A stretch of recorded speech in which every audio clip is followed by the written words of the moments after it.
Le Heiva de Bora Bora ferme ses portes dans quelques jours. Ce mois de festivités a été marqué par les danses et les chants des 6 groupes de l'île. Toute la semaine sur Polynésie la Première, vous pourrez admirer les spectacles en longueur. Les prestations de Fa'anui, Anaut, Ipoto, Nunu et Amanahune Hitia ont été filmées par MLK Prod. Pour en parler, Édouard Malakai en personne. Bonsoir, bienvenue. Vous avez suivi tout le Heiva. Comment vous l'avez trouvé ? Alors, Yorana, Sibel, merci beaucoup pour l'invitation. Et Yorana, toute la Polynésie, surtout ceux de Bora, puisqu'on on les met à l'honneur. Le Heiva de Bora Bora, tout simplement, c'est un Heiva, comme vous le disiez au début, qui ne perd pas dans son authenticité. Au contraire, on voulait garder et mettre en valeur ces danses, ces costumes, surtout le côté authentique où on danse dans le sable. Et le Heiva de Bora Bora, c'est quand même 2 semaines pour les groupes, puisqu'ils ont une semaine de présentation de leur chant et danse. Et tout est millimétré, c'est chaque année le même programme. C'est exactement le même programme, en sachant que... Il n'y a pas de surprise. Non, il n'y a pas de surprise. Bon, la seule surprise, c'est qu'on a vu que le niveau était vraiment très élevé en termes de chant, chorégraphie et surtout les voix, parce qu'il y a des très très belles voix sur Bora Bora.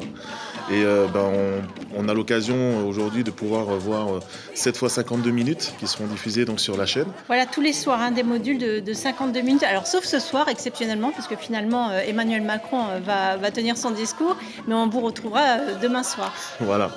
Donc ça a été un plaisir. Je voudrais souligner, c'est toute une équipe qui est derrière, entre Teiva Drion, Célé, Anthony, Tom, parce qu'on a filmé en drone. On a eu l'occasion et la chance de pouvoir filmer en drone. Vous avez filmé les 6 groupes. Comment ça se passe ? Comment ça va s'articuler ? Alors, il y a déjà une soirée qui est passée, celle des chars fleuris, avec tous les ratiras, tous les chefs. L'incontournable ouverture du Heiva. C'est ça.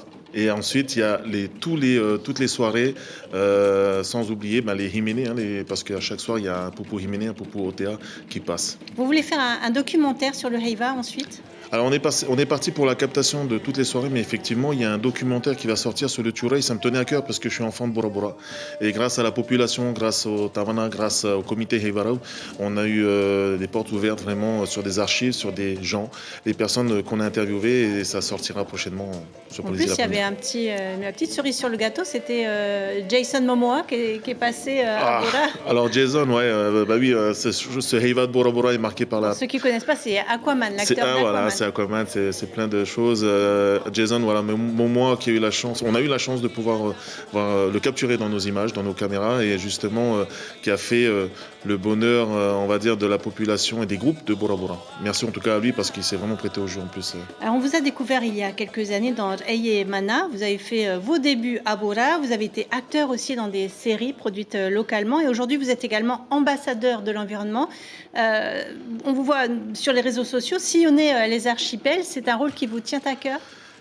Oui, beaucoup, parce que en fait, je pense que notre pays, chaque individu dans notre pays a vraiment d'énormes potentiels. On les appelle les invisibles, et j'aime mettre les gens en valeur parce que je pense qu'un pays, c'est d'abord chacun d'entre nous qui mettons ce pays debout. On a entendu le président Broderson, il a dit vouloir développer l'audiovisuel. Si vous l'aviez en face de vous, que lui conseilleriez-vous sur ce secteur ? De développer vraiment davantage dans la manière où... de créer vraiment des longs métrages, des courts métrages, de pouvoir vraiment se pencher sur un budget réel de production pour les productions locales. Merci beaucoup Édouard Malakai d'être venu nous rendre visite. Je rappelle que cette semaine, après les journaux, des captations du Heiva de Bora Bora seront diffusées sur La Première. Merci beaucoup. L'information en continu sur Polynésie La Première, Internet et réseaux sociaux.